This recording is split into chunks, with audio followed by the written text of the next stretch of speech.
This is a watercourse, and this is an alluvial gold nugget, and this is an AI generated image. One of these has nothing to do with this video and is simply put there to get your attention. Yes, clickbait. Let's get into the video.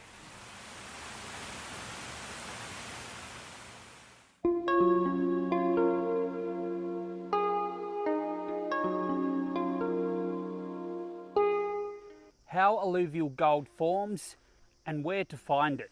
Have you often asked yourself, how does gold get to where it is? How can I increase my chances of finding more gold? In this video, we're going to answer all of those questions. Let's start with the basics, the term alluvial. And what does it mean? The term alluvial means transported by water.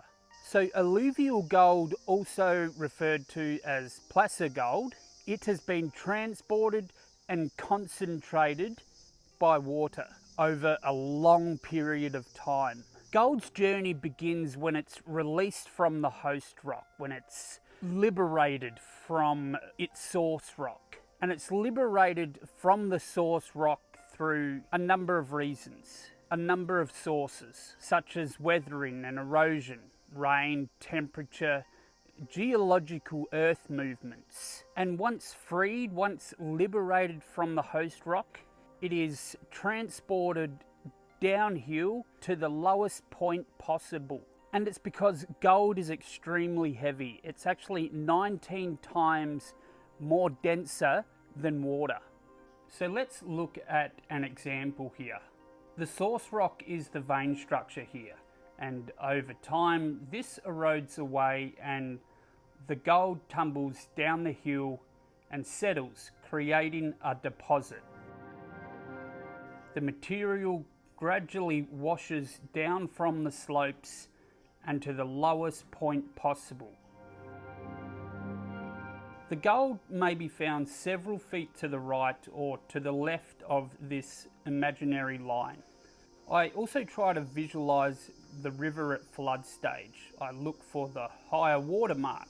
I then look for obstacles in the river, such as boulders, tree stumps, tree roots, or the bend itself.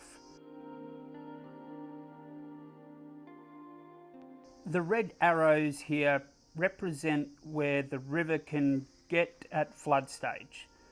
Flood stage is when the gold will travel the most. Gold can and will deposit in the areas I have marked with the gold arrows. Notice the arrow pointing in front of the large rock. The water is moving a bit faster, causing the lighter gold to move further downstream to a calmer location. The larger gold has enough weight to sit down in a white cap and stay there. Gold will drop out anywhere the river slows or where it passes over an obstacle and a low pressure zone is created. Also, as the river recedes and as the river passes around these boulders, gold will settle in the area that is calm. Look for places where the water changes directions. Like I said earlier, like bends, like natural obstacles, or widening or narrower parts of the river. These are prime spots for gold to settle, and make sure you pay close attention to gravel bars. The gold that you find can tell you a lot about where it's come from. Coarse gold nuggets means the gold hasn't travelled far. So if you find a coarse gold nugget and it's still reasonably prickly, then it hasn't travelled far. The flatter, more rounder gold nuggets indicate that the gold has travelled far. It's been washed and tumbled and moved and transported and washed and has typically been transported from upstream. Now here are my top tips to increase your success rate when you're working a creek or you're working a river. Study the river. Look for bends and look for obstacles. Focus on the bedrock. Gold sinks to the lowest point and bedrock is usually the lowest point. Rework old deposits, as typically these deposits will be replenished after a flooding event. Now, if you're using a metal detector to find gold, your focus and your mindset needs to change. It needs to shift. Focus on areas known for nuggety gold, because not all gold bearing locations have nuggety gold. Do your research first, and just remember that coarse nuggety gold is usually trapped on bedrock or behind rocks. Before prospecting, you have to ensure that you have the right consent or the right permission or permits if required to go to that land. Now, let me leave you with this. Gold prospecting isn't just about finding gold. It's about learning from the land.